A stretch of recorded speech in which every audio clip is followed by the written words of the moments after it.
నమస్తే, నా పేరు ప్రశాంతి. వై న్యూస్ కు స్వాగతం. The news sponsored by Vyra family restaurant, national highway, Tetagunta. నోరూరించే వంటకాలు, అసలైన మసాలా దమ్ముతో అదిరిపోయే నాన్ వెజ్ రుచులు మీకోసం. విచ్చేయండి Vyra family restaurant, national highway, Tetagunta, Tuni మండలం, కాకినాడ జిల్లా. ఆషాఢ మాసం పౌర్ణమి పర్వదినం సందర్భంగా ప్రతి సంవత్సరం వార్షికంగా జరుపుతున్న కార్యక్రమంలో భాగంగా ఈరోజు మందపల్లి గ్రామంలో వేంచేస్తున్న శ్రీ మందేశ్వర స్వామి వారి ఆలయంలో వారి ధర్మపత్ని శ్రీ పార్వతీ అమ్మవారికి వాడపల్లి శ్రీ వెంకటేశ్వర స్వామి వారి ఆలయం నుండి సారే చీర సాంప్రదాయబద్ధంగా సమర్పించడం జరిగింది.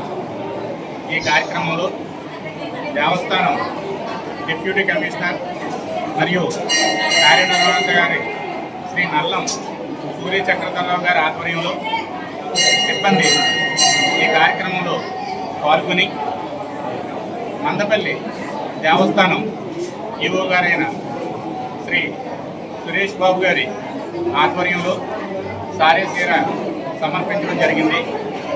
ఈ కార్యక్రమంలో పాల్గొన్న భక్తులందరికీ కూడా ఆ స్వామివారి ఆశీస్సులు కలగాలని కోరుకుంటూ ఓం నమో వెంకటేశ్వర. ఆషాఢ పౌర్ణమి సందర్భంగా ప్రతి సంవత్సరం వార్షికంగా జరిగే మన శాకాంబరి ఉత్సవం సందర్భంగా ప్రసిద్ధ పుణ్యక్షేత్రమైన వాడపల్లి శ్రీ వెంకటేశ్వర స్వామి వారి దేవస్థానం నుండి వారి సిబ్బంది, వేద పండితులు, అర్చక స్వాములు సిబ్బందితో సహా పూలు, పండ్లు, చీర స్వామివారికి పట్టుపంచి అన్ని తెచ్చారు. మేము గ్రామస్తులు, ధర్మకర్తలు, గ్రామ పెద్దలు అందరూ కూడా మేము ఆర్చిగేట్ దగ్గర స్వాగతం తీసుకుని ఊరేగింపుగా బాణసంచతో ఊరేగింపుగా మేము వచ్చాము. స్వామివారికి, అమ్మవారికి వారు తెచ్చిన పూలు, సారే, చీర అన్నీ సమర్పించాము. కాబట్టి ఈ సందర్భంగా ప్రతి సంవత్సరం వార్షికంగా మాకు ఇవ్వబడుతున్న సారి సందర్భంగా వాడపల్లి దేవస్థానం డిప్యూటీ కమిషనర్ అయిన నల్లం చక్రధరరావు గారికి, వారి సిబ్బందికి, వారి వేద పండితులకి, వారి అర్చకులకి, ట్రస్టీ శేషబాబు గారికి కూడా మా దేవస్థానం తరఫున తెలుపుకుంటున్నాను. ఈ సందర్భంగా ఆషాఢ పౌర్ణమి శాకాంబరి సందర్భంగా మా ట్రస్ట్ బోర్డు సభ్యులు కానీ, ఊరు పెద్దలు కానీ చక్కగా సహకరించారు. అందరూ అటెండ్ అయ్యారు. మన గ్రామ ప్రజలు కానీ, ఏనుమాల ప్రజలు కానీ, మన గ్రామ ప్రజలు కానీ, ఆడపడుచులు కానీ చక్కగా వారి తగ్గట్టు మన స్వీట్లు, పూలు, పళ్ళు అమ్మవారికి సమర్పించుకున్నారు. ఈ సందర్భంగా అఖండ అన్న సమారాధన కూడా ఏర్పాటు చేయబడింది.